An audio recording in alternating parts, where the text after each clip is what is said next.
Hello everyone, this is Keertana, BA LLB and from Universal Group of Institutions. So today let's discuss on the topic International Day of Rural Women. So when is it celebrated? So every year on October 15th we celebrate this International Day of Rural Women. So it was decided in the year 1995 in the 4th World Conference on Women in Beijing. As everyone know that Beijing is in China. So even though we decided it to celebrate on October 15th in the year 1995, it was observed on October 15th, 2008. And this International Day of Rural Women, which was celebrated on 15th October, it mainly throws the light on rural women cultivating good for all. So whatever the work they are engaged in, so whatever the efforts they are making towards their work and the contribution they are making is good for all. So indirectly we can see that it removes poverty, eradicates the poverty, and we can say that it improves the food security.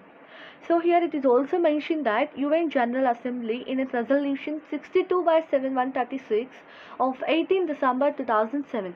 So 18 December 2007 it was announced by UN General Assembly, and we started celebrating it from the year 2008. Okay. And when we talk about the aim, so mainly it talks about the awareness it is to be created among the rural women, which diversifies their lives, family livelihood, okay, for the efforts they put. Even though how much our work they are doing, how much our the contribution is made by them is unappreciated. So it is trying to recognize the work. It is trying to recognize the role and the contribution made by those people, which in turn enhancing the agricultural and rural development that improves food security and eradicate rural poverty. So what is the theme?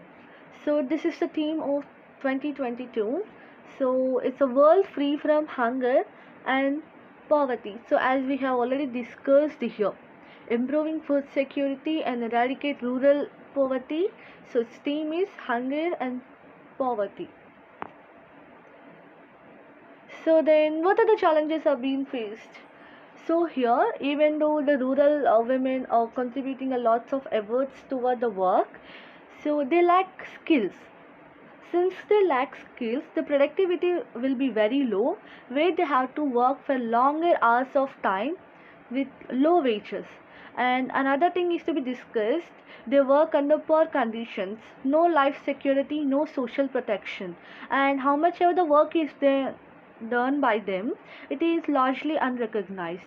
And most, if we take worldwide, there are only less than 20% of the landholders are women. And when we talk about gender pay gap, it's as high as 40% in rural areas. So here when we talk about gender gap, so it talks about assets, services, land, improved seeds and fertilizers, livestock, whatever, and financial services. So here women have less opportunities. It may be like education, trying, potentially limiting them from adopting new technologies as readily as men. They lack education, skills, and whatever, and they were not even trying to adopt new technologies as men are doing in the world. So incomplete presentation of data, so we do not have adequate information.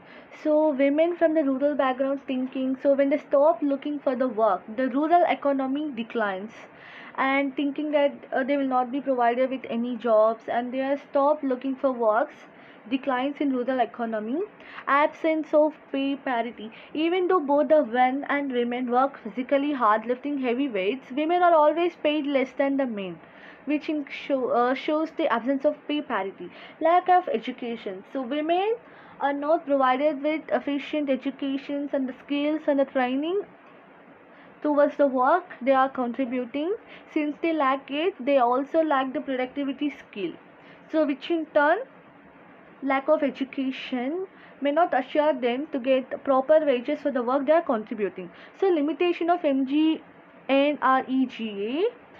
so it is introduced in the year 2005. So Mahatma Gandhi National Rural Employment Guarantee Act, which provides 100 days of paid labor, only 100 days, and the leftover days and the remaining days they have to find alternative jobs. It's one of the limitation. Financial constraints. So when you talk about financial constraints, they lack skill, education and all, which in turn very much needed for the productivity nowadays in this advanced society. And this financial constraints, mostly they have to get the help from banking or any kind of organized sectors. They should be provided with some money and the capital. Oh, then what are the initiatives taken for the upliftment for rural women workers? So Ishram portal. So it was launched when nearly 38 crore unorganized workers. So who are unorganized workers here? It may be like construction laborers, migrant workforce, street vendors, domestic workers. So unorganized work, nothing but it's not a permanent job. They'll not be having paid leaves, job insecurity, no proper conditions of work, which is exactly opposite to organized sector of working.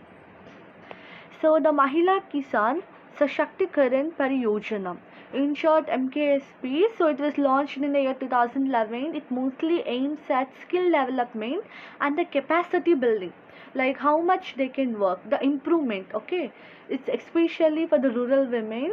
It was introduced as a subcomponent of Deen Dayal Antyodaya Yojana, National Rural Livelihoods Mission, and it is implemented throughout the states, throughout the rural areas across India. And the next, Pradhan Mantri Kaushal Vikas Yojana, in simple PMKVY. So it was launched in the year 2015. It aims over 40 crore people in India in different skills by 2022. It mostly aims at vocational training. It may be like basket making or handicrafts, whatever, and certification of Indian youth for a better livelihood and respect in the society. So Pradhan Mantri Jan Dhan Yojana, Jan Dhan, Jan people, Dhan currency or capital. So it was introduced to boost the confidence of the rural women participation in economic activities.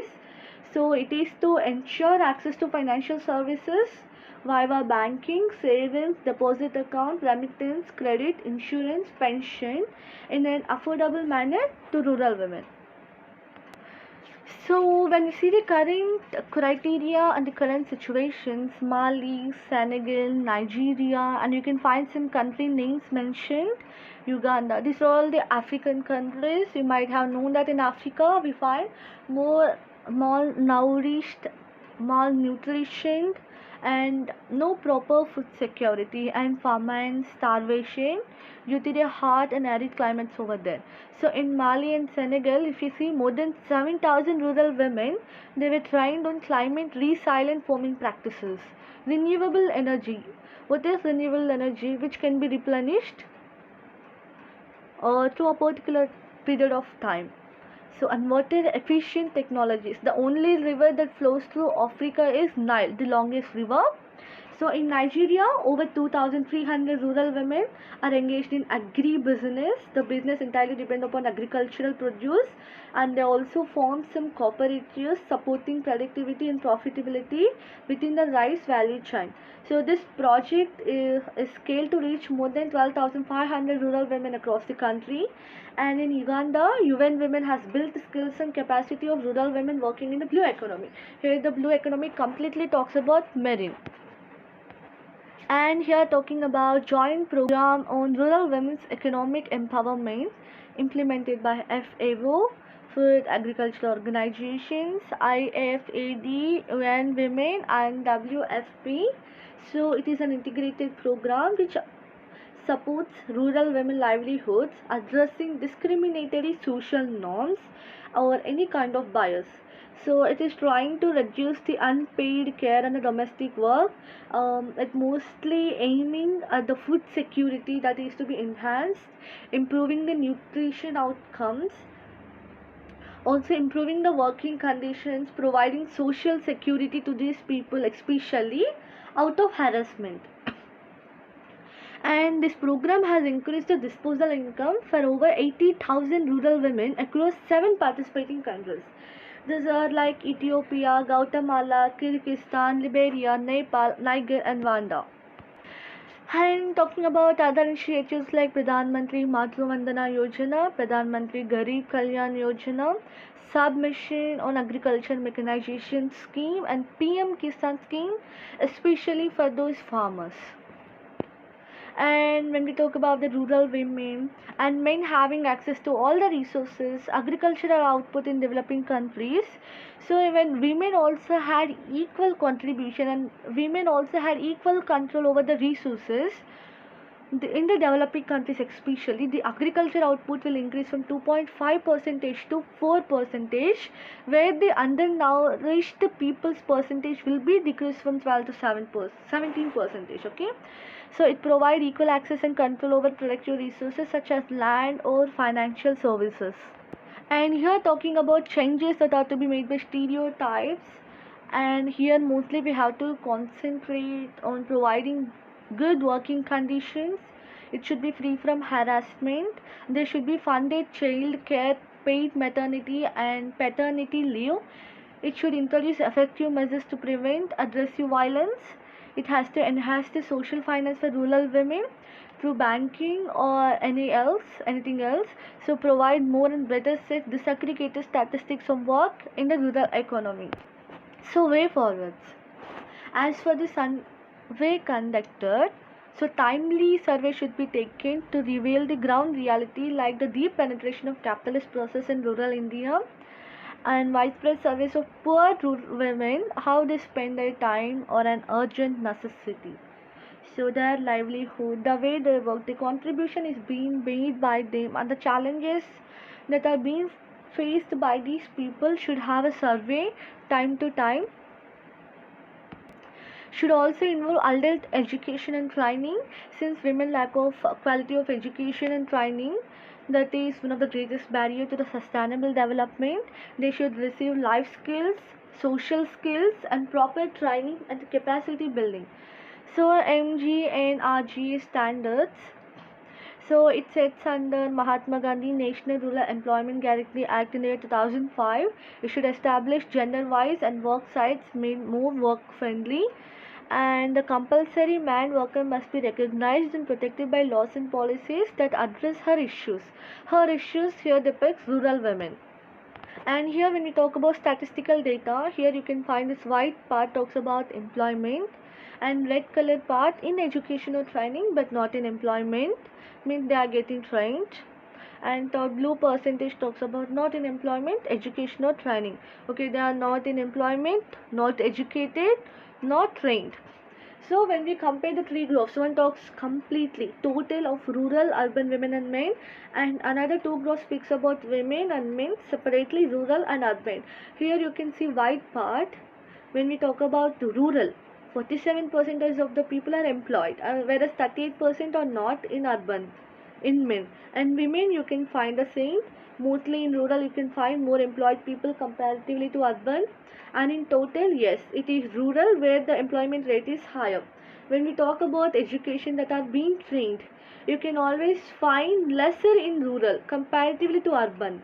When we talk about neither employment nor in education or training, you can mostly find higher in rural but equal in men both in rural and urban. So this graph shows the participation of world's young population in employment, education and training in rural and urban areas by sex in the year 2019. So it is a source taken from ILO STAT ILO modeled estimates. And I thank everyone. So let's come up with a new topic and discuss it in detail. Thanks everyone, and please do subscribe.